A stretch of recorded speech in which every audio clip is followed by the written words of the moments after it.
baik Bu. Nah, tapi dari wajah kamu ini sepertinya ada yang terjadi pada kamu pada hari ini. Apakah ada yang ingin kamu ceritakan kepada saya? Begini Bu, saya menceritakan masalah yang sedang saya alami. Eh, Oh, baiklah. Silahkan kamu menceritakan. Baiklah, silahkan ceritakan permasalahan yang sedang kamu hadapi. Mari kita bahas bersama-sama. Tapi sebelum itu, Ibu ingin meminta kesepakatan waktu kepada kamu untuk kita bisa membahas permasalahan ini dengan lebih efisien dan juga teratur. Bagaimana? saya setuju Bu. Saya rasa waktu 40 menit itu sudah cukup Bu.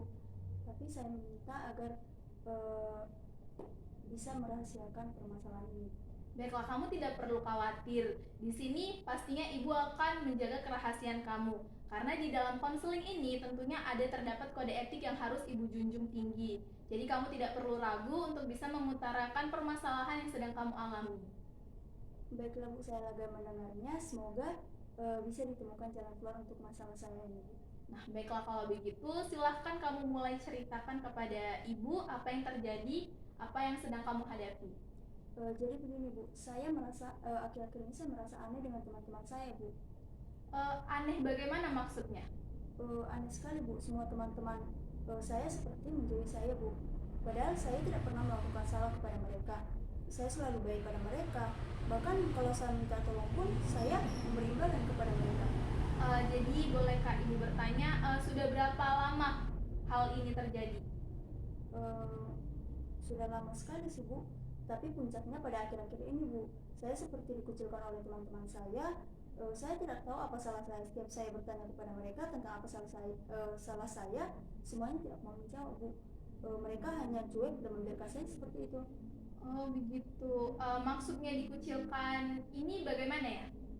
Ya dikucilkan Bu. Semisal saat mereka kumpul-kumpul sedang berbicara, saya ikut mengumpul juga. Tapi mereka seperti menganggap saya tidak ada Bu. Sebelum itu bolehkah saya bertanya, apakah sebelumnya kamu pernah melakukan kesalahan gitu kepada mereka? Saya merasa tidak berbuat salah kepada mereka Bu. Saya selalu berbuat baik kepada mereka. Mungkin saja mereka iri kepada saya Bu. Maksudnya bagaimana tuh? Saya ini kan anak tunggal Ya. dan juga dari keluarga berada Bu. Jadi mungkin saja mereka iri kepada saya Bu. Kenapa kamu bisa berpikiran seperti itu? Ya jelas lah Bu, saya ini kan punya segalanya, sementara mereka tidak. Nah, apakah sikap seperti itu baik buat kamu? Sikap yang mana ya Bu? Saya kan selalu baik pada mereka. Saya akui saya memang sering minta tolong kepada mereka, tapi kan saya juga memberikan imbalan kepada mereka. Nah, sikap seperti itu yang Ibu maksud gitu. Bagaimana cara kamu ketika meminta tolong kepada mereka? Maksud Ibu? Maksud Ibu begini, coba kamu peragakan kepada Ibu bagaimana biasanya kamu minta tolong kepada teman-teman kamu. Ya biasa lah Bu, kalau mereka pergi ini memfotokopi makalah ataupun tugas ya. Jadi saya akan bilang pada mereka, sekalian ya fotokopikan tugas saya. Itu kan biasa kan Bu. Terus saya juga suka minta tolong kepada teman-teman saya untuk membawakan tas saya. Saya bilang bawain tas saya dong, tapi saya nggak sekedar minta tolong Bu, saya juga ngasih uang lelahnya, uang imbalan mereka.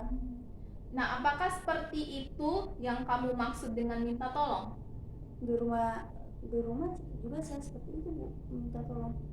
Kan itu kan hal yang biasa kan Bu. Maksud Ibu gini, apakah minta tolong tanpa ada kata tolong itu dapat dikatakan sebagai permintaan bantuan? Tapi biasanya di rumah saya selalu minta tolong seperti itu Bu, dan tidak ada yang protes kok tentang itu. Nah, jadi begini, coba nih kamu bayangkan seandainya kamu yang diminta bantuan sama teman-teman kamu atau sama orang lain, gitu.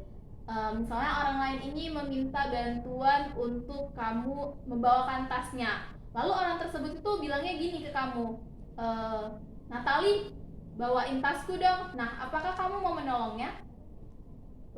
Tidak sih Bu, saya mungkin akan berpikir berkali-kali untuk menolongnya walaupun dia itu teman dekat saya. Nah, sekarang semisalnya kamu mau menolongnya, orang lain itu atau teman kamu malah memberikan kamu imbalan berupa uang. Nah, bagaimana perasaan kamu? Saya merasa jadi pembantu Bu. Nah, jadi seperti itulah perasaan yang dirasakan oleh teman-teman kamu. Mereka hanya ingin kamu berubah, tidak lagi bersikap seperti yang selama ini kamu tunjukkan, seperti itu. Tapi kenapa mereka tidak langsung bilang kepada saya kesalahan saya itu? Nah, mungkin mereka ini, teman-teman kamu ini, mereka itu takut untuk mengungkapkan kepada kamu, dan mereka ini ingin kamu untuk bisa mengalami perubahan itu langsung dari diri kamu sendiri. Kamu bisa langsung sadar dengan sikap kamu yang salah itu. Mereka ingin kamu seperti itu. Mereka ingin kamu menyadari kesalahan yang telah kamu perbuat, seperti itu.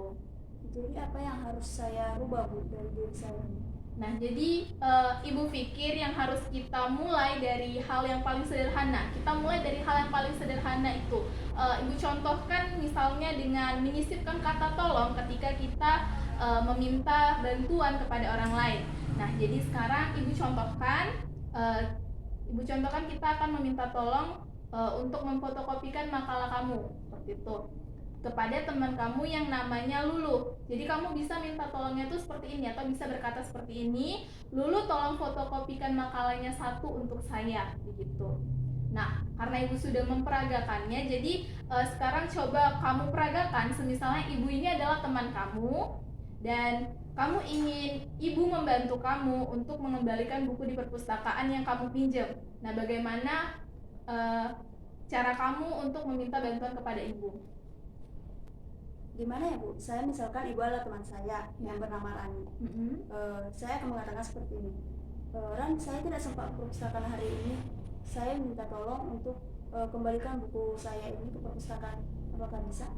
Nah, bagus sekali. Ya, seperti itu yang Ibu maksud. Kemudian satu lagi, pada saat kita meminta tolong kepada orang lain, orang tersebut tidak selalu menginginkan imbalan dari kita, seperti imbalan uang atau imbalan material yang lain gitu. Nah, tetapi hanya dengan mengucapkan kata terima kasih aja, kalimat terima kasih aja dengan tulus, itu sebenarnya sudah cukup, Natali. Gitu ya, Bu. Baiklah, Bu. Saya akan mencoba merubah sikap saya ini, Bu. Oke, bagus. Jika saya boleh bertanya, jadi kamu kapan nih mau merubah sikap kamu nih? Nanti sepertinya setelah konseling ini berakhir, jika saya meminta tolong pada teman saya ataupun orang-orang sekitar saya akan langsung memperagakan seperti yang tadi kita contohkan. Baiklah, Ibu tunggu bagaimana perubahannya. Sekarang bagaimana perasaan kamu setelah mengikuti konseling pada siang hari ini? Lumayan lagi, meski saya belum mencoba apa yang telah kita peragakan tadi kepada teman-teman saya, tapi saya merasa lega, Bu. Ternyata selama ini sikap saya yang menyebabkan saya tidak disukai teman-teman saya dan dijauhi teman-teman saya, Bu. Oke, kapan waktu kita bertemu lagi untuk bisa membicarakan perubahan yang telah kamu dapati nantinya? Minggu depan saja, Bu. Bisakah lebih spesifik lagi waktunya kapan? Hari Senin, Bu, di jam yang sama. Baiklah, Ibu tunggu kamu minggu depan di sini. Terima kasih sudah datang ke ruangan Ibu. Terima kasih juga sudah mau menceritakan permasalahan kamu. Semoga konseling kita pada siang hari ini bisa membawakan hasil dan kamu juga bisa mengaplikasikannya. Kamu juga bisa nanti menyelesaikan permasalahan kamu dengan teman-teman kamu, juga bisa mengubah sikap kamu. Jadi tahu kan dari yang tadi sifatnya buruk, jadi kamu bisa merubahnya lagi. Dan Ibu harapkan kamu supaya bisa lagi menjadi pribadi yang lebih baik lagi gitu. Iya, Bu, sama-sama, Bu. Saya juga ingin terima kasih, Bu, untuk solusi yang Ibu berikan untuk permasalahan saya ini. Ya, terima kasih. Terima kasih.